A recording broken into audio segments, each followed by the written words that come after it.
Farzandsizlik bilan sinalayotgan insonlar bor mana.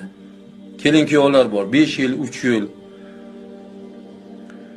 O'sha ayol yotadi, eri o'sha ayolni qorniga kaftini qo'yadi-da, mana buni ishora sabboba deydi. Ishora ayolini kindigiga qo'yib, Parvardigor, mana shu ayolimdan agar menga farzand bersang, shu bergan farzandingni ismini Muhammad deb seni do'stingni ismini qo'yaman deb qasd qilsa albatta farzand bo'ladi.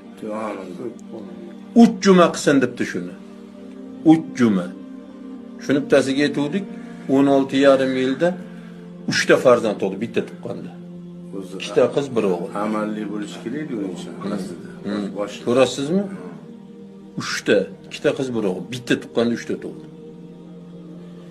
Farzand tushib qolaveradigan kelinlar bor. Ugroza deydi, palon deydi, u deydi, bu deydi. Shuni qilsin debdi. Agar shu ayolim homilasidagi bolani salomat dunyoga keltirib bersang, Muhammad deb do'sting ismini qo'ysa, albatta sog'lom tug'iladi debdi. Qiz ketidan qiz tug'adigan kelinlar bor, ayollar. O'g'ilni xohlaydi.